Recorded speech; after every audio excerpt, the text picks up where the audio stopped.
Welcome to COVIDcast. My name is Valur Grettisson. I'm an editor-in-chief at Reykjavík, and with me is Poppy Askham again. Hello. Hello. Glad to see you. It's nice to meet likewise. It's a lovely day in Iceland right now. It's like the days are getting way longer than before. It's like the sun is probably setting. It's quite late. And like we have snow and sun at the same time. It's a lovely weather basically, and we had a storm this weekend, and it was a pretty bad one, but it's gonna be much warmer next few days. So we're gonna get the same heat as you are. Not the same heat, but the same weather. Gonna be nice as like in the UK. I mean, yeah, it feels like summer over here. Yeah, it's crazy. People are going to freak out and want to go out and do something. Carnage. Yeah, exactly. Oh.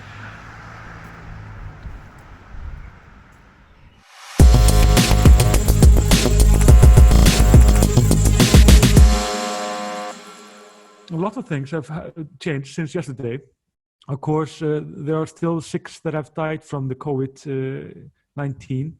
So we're still in the same numbers, but we got new numbers today that confirmed cases of COVID-19 are now 24 more, which is much lower than we have seen before. So this is a good start the good start this week, and perhaps because the gathering ban has now been for what 3 weeks, I think it's obviously showing that it's working, I guess. So. The total number of COVID-19 confirmed cases in Iceland are 1,586, and yesterday, the numbers for today, these 24 confirmed cases, are from 235 samples that our main hospital, Landspítalinn, took, and then 877 samples that Decode Genetics examined. And we actually have a fantastic interview with Kári Stefánsson, which you wrote, Poppy Askham. Did indeed, yeah. No, very interesting guy. It's in our newest PDF, which is now available for all our readers. It was only for the first 2 days. It was only for our High Five Club members. So please read that. It's incredibly interesting.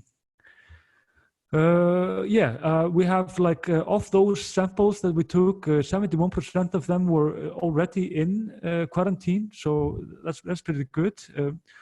But the numbers when it comes to the hospital are quite serious. We have 39 people in the hospital, thereof 13 in intensive care. So, keep in mind, of course, Iceland is so much smaller than other countries. So, 39 is a lot. We only have, I think, slightly over 50 ventilators. So it can't get much worse. And so it's it's probably the same situation as everywhere, but it doesn't look good when it comes to the hospital. And the health directory said yesterday that they think that more people are going to die. So we haven't seen the top of this.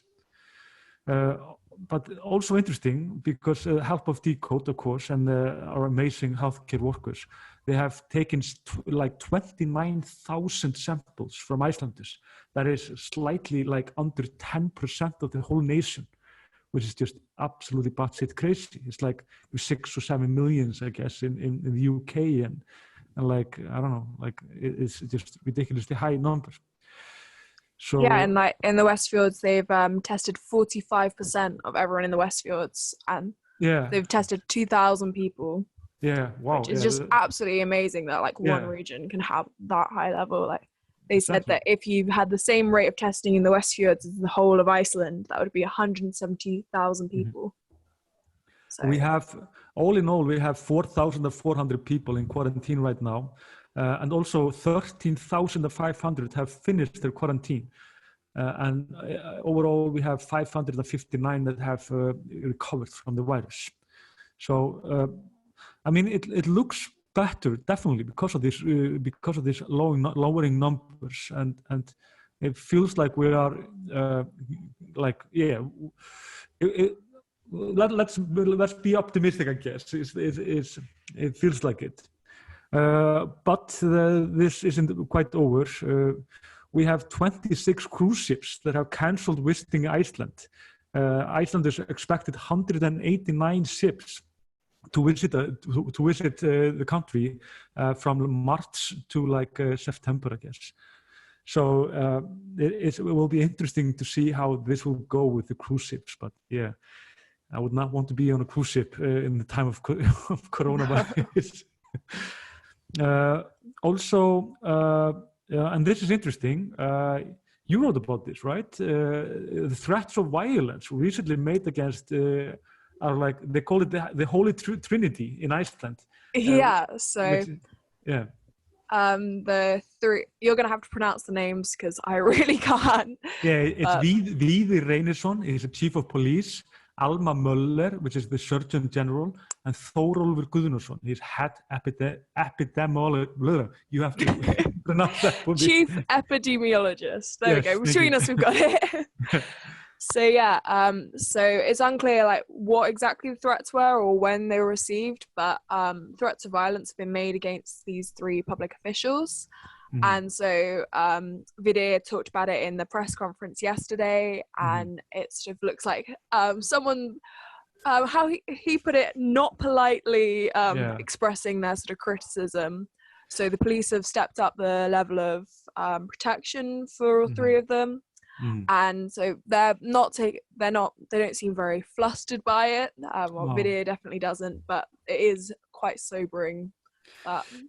It's like there's a saying in Iceland, just don't be an idiot, and it applies here actually when it comes to like this. Of course, people have very different feelings about this. A lot of criticism about like the closing, why we didn't close the airport sooner, why we haven't closed the schools. We haven't done that yet. They say it doesn't have any effect, like it doesn't matter that much when it comes to fighting the virus. And there are actually data suggesting that that is true. There was a fine article in Guardian saying this, with research there was around this. So it's like people are very strong-minded, and of course be critical. That's brilliant, and we need that, and journalism and just the public discussion needs that. But if you're going to be rude about it, then you're kind of like out of the game, I guess. Yeah, I mean, threats of violence is taking it a bit far, quite a lot far.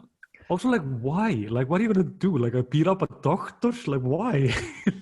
Yeah, deadly virus isn't enough. We have to have vigilante. So, also, like, we have the Ministry of Foreign Affairs have expressed uncertainty about the availability of flights to Iceland after April 15th. Could you tell us about this a little bit? Last week, there was a deal, last week, a deal struck between Iceland Air and the government. So the government's giving them a loan of, I think, 100 million ISK. In return, Iceland Air is going to run flights, at least 6 a week, flights to Stockholm, London, and Boston and back. So it's sort of repatriation flights for Icelanders abroad. But in a statement on the Foreign Ministry's website, they've said they don't know what's going to happen after April 15th. Flights aren't going to cease, so they're not looking at closing the borders completely, but it's very likely we'll see a further drop in flights, which, given there's, max 3 flights a day arriving in Iceland at the minute, that's going to be, that virtually nothing coming into the country. Does it mean, like, are they closing it up completely, or is it like, will it be... It won't be closed completely. Like, they're being very uncertain about it all, but it's going to become even harder to come home if you're abroad. So, the government is saying, come home now, come home before next Wednesday, because things are going to get worse in terms of air travel. Yeah, exactly. And of course, I mean, we know how the situation is when it comes to flights in the whole world. It's like a distant memory now. Just like, do you remember when we were actually flying around, just jetting between countries? No. Like, whoa, those were the days. Yeah. So much have changed, and yeah, right now we're not. It's not even given if you can like have any transportation. But of course, transportation when it comes to like commodities like food and stuff like this, it's been there were reported today that it has been like without a hiccup, and we don't need like. Icelanders, we're in a very good place when it comes to everything, food supplies or whatever. So it's like it's quite safe to say, at least. If I'm wrong, then please do not threaten me with violence. But, Likewise. yeah.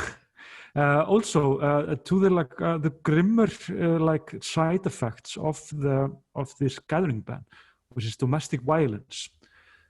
This is interesting because Iceland, of course, we have. I mean, we have 1 to 2 murders per year, if that much. Some years go without murders, actually.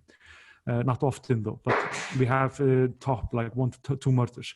But this time we have now 2 women in their 60s, like close to their 60s, that have been, that the police suspected were murdered.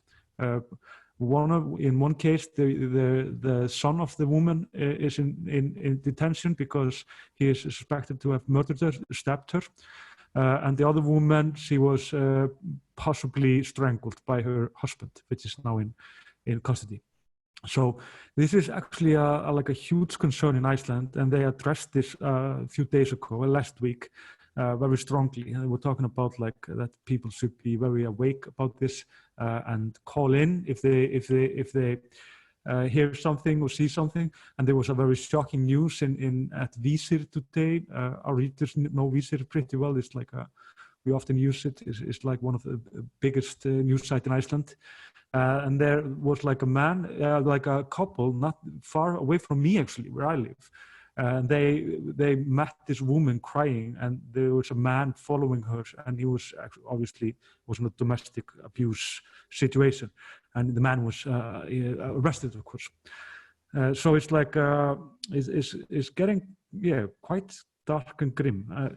We have, of course, like if you're actually watching this and you know the situation, then our, of course, first response would be to call the police. They can help women in this situation. They can help them to go to the women's shelter, even drive them if they want.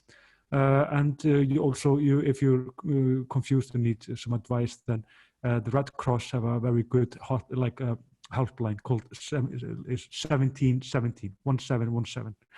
But how is the situation like in the UK? Are there news of this, like this domestic violence, and is there any focus on it? I have to say, at the minute, I haven't seen much reporting about domestic violence. I think we're so sort of in the eye of the storm in terms of cases, and there's so much going on with the hospitals that it's been. I think in Iceland, we're at a stage where we can still look at things in sort of slow motion almost in comparison with how it's happening in the UK. Exactly. Yeah, it has like domestic violence has actually been like a focus point for the police in Reykjavík, which is the largest police, like, what do you call it? Like police force. Police force in Iceland.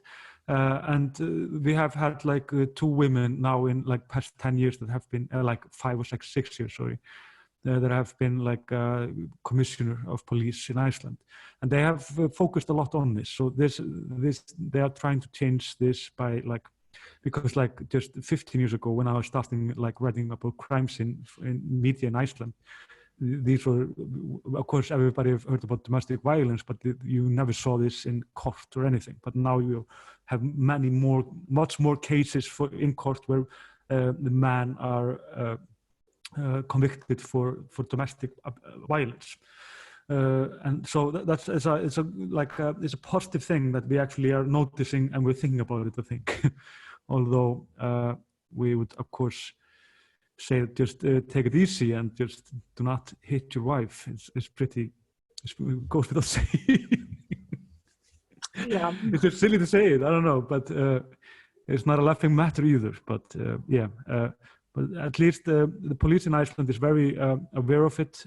So if you're in the situation, then they will help you if you call them, and they can get you into safety. And to another thing, and this is fun. It's actually 10 years since from the eruption of Eyjafjallajökull. You remember that? It's like, I mean, I had to study it at school. Yeah, Okay. you had to study it, really? Yeah, I had to study it for my GCSEs. Okay, wow. I didn't know that, but yeah, I was actually working as a journalist at Vísir actually when that happened, and it was like it was a hectic time. Of course, it stopped the air traffic. Then we thought like, oh, it's amazing, like the air traffic is stopped. Now it's like air traffic stopped like for a week. I guess not that much, but yeah, it was quite phenomenal. Also in Iceland, and I also saw it. I climbed actually the highest peak in Iceland called Hvannadalshnjúkur, and I could watch the eruption from like probably like 20-30 kilometers away, but you could see like everything like coming up, and like in this April weather, you often have like very bright and like very blue mountain skies and very beautiful nature at the same time. So it's a good time to be in Iceland actually. April, it's like it's beautiful. So yeah, so I think we covered it for a little. Well, there is one thing, of course. We have Boris Johnson, of course, in what, critical health at.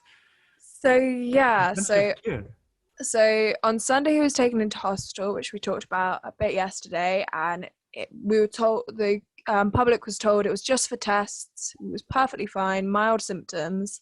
And then in the afternoon yesterday, he was moved into intensive care. So we went from thinking he's fine, mild symptoms, check up, to our Prime Minister is in intensive care. Yeah. Which is obviously absolutely huge. Like all sympathy to his pregnant partner, to him. Like it's really quite something. So how is it, like, is he still like working? Is he like on things? I mean, how is the situation? Who is governing basically? So he's been working from his bed apparently, but you know, he spent the night in intensive care. I don't think you can carry on governing a country from intensive care, even if you're Boris Johnson. So Dominic Raab, our foreign minister, has stepped in. He's deputizing. Okay. But then the man that so if Dominic Raab gets ill, then Michael Gove is meant to take over. But now Michael Gove's self-isolating, so more and more of the government are self-isolating, or like the health minister has tested positive, I'm pretty sure, at this stage. Yeah. So if they're dropping like flies, it's really it really reminds you like how not dangerous, but how far this virus goes. Like, and it's not only in like, I don't know, it's not only on the streets, it's not only with the common people. It's like it goes literally everywhere, and it doesn't really matter what you are. It's gonna get you in one way or another. Yeah, it's. So it's like, it kind of reminds you like that. Nothing is like safe right now, and everybody needs to be careful. And of course, like this gathering ban reminds us that, at least when it comes to Iceland, I mean, you were like a week later than we were, I think, a little bit later at least. Yeah. So when I was first in Iceland, Iceland was dealing with things much more sort of quickly, and then the UK had to sort of catch up and then go way further than Iceland. So it's been slow and steady in Iceland, but very rapid here. Yeah, you feel like if everybody go with the gathering ban and respect it, then like it actually works. That's what I'm like. I've been waiting for that like for a while now, and I mean I'm no scientist, but I'm just been watching the numbers, and I see that they are obviously dropping, and they have been dropping like. Last week slightly, and then they go up again, then they drop again, and stuff like this. And there are sometimes explanations for this and sometimes not. But now, like we are like this week should be the week that you can see if this stuff is working or not. These methods, which is like unprecedented, like in our times. So it means that this gathering ban, if everybody respects it, it actually works, and numbers goes down, and you have like hopefully fewer people with the COVID and fewer older people and stuff like this. So it feels like it's a very effective tool that people should really respect.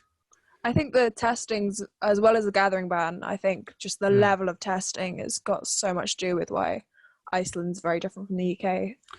I mean, yes, that's true. It's through testing and quarantining, it's so much easier to contain the virus.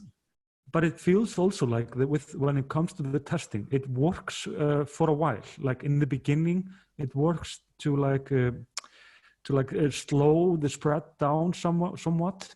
But after like now, we have that many with COVID-19 that we do not know how they got it's like the third degree contamination, whatever you call it, and therefore after that, testing doesn't really help in the same way. Hopefully the new app will sort of solve a bit of that mystery. That's exactly a good development. Yeah, this app, of course, you have it also in the UK, right? I mean, no, it hasn't been rolled out yet because we were all stuck at home. There's not much point. So Iceland once again has beaten us to it. The app. But I think, I mean, with the app, I mean, it's even more vital when you're in such a big country like in the UK. Like if it's easy to track who you're meeting, like in Reykjavík, but it's absolutely impossible when you're in London. No, there's no one really knows how many cases there are in the UK. The deaths haven't been updated since Sunday, and they're not counting things like nursing home deaths a lot of the time. So we have no idea of any of the scale of our problem, really. Whereas in Iceland, it's very easy, like you say, small country, it's very easy. Like the media is keeping track of every single death at this point. And the government's doing really well updating figures. Yeah, also I think actually that but the secret factor in all of this, which is not so secret actually, is the transparency. I think that's the ground for it all. It could never be. You could never do all of the other stuff if there wasn't for transparency, because the government they are asking people, the mass, to trust them in such a drastic way. And if you want trust, you need to show that you're worthy of the trust, and therefore, with the doctors that have done this daily press conference since the beginning of March, and they always answer all of the questions, no matter how silly they are. We even have a small like a celebrity journalist, which is just I don't say idiot. He's I was once worked with him, but he's becoming like a joke, just to be honest about it. And he, because of the silliness that he's asking. But the beautiful thing is that they always answer. They try to answer every silly stuff that comes, and should you get a tiger? Yeah, exactly. Like with the tiger. I mean, they've explained this before. What is is it likely that the house, a dog or a cat get the infection? No, it happened once. But it's an anomaly, basically. So then they ask the same question, what about the tiger? So what about the dogs and cats? It's the same, just don't get tiger. It's just an anomaly. But yeah, it's you can find that story, actually. Sam O'Donnell wrote that for us, I can't say this, the master of virus, the doctor epidemiologist. There you have it. He's becoming very humorous in these meetings, and he basically just told people, whatever you do, just don't get tiger right now. So great advice. Yeah, very, very practical one also. I think this is it. Do you want to add something to it, Poppy? I think we've been pretty comprehensive in our coverage. Okay. Yeah, no, it's looking more optimistic. Yeah, that's the takeaway. Definitely. We'll see you again. Perhaps not tomorrow. We're actually going for a trip. Our journalist is gonna go and check out Gullfoss and Geysir and these famous touristic places in Iceland, which are absolutely empty right now. And she's gonna do a short video for you, which will be our probably next COVID cast. But then, of course, there Easter gonna happen. If you believe in God, then go celebrate that. If you don't, then just take out the vacation. Eat some chocolate. Eat some chocolate. Yeah, exactly.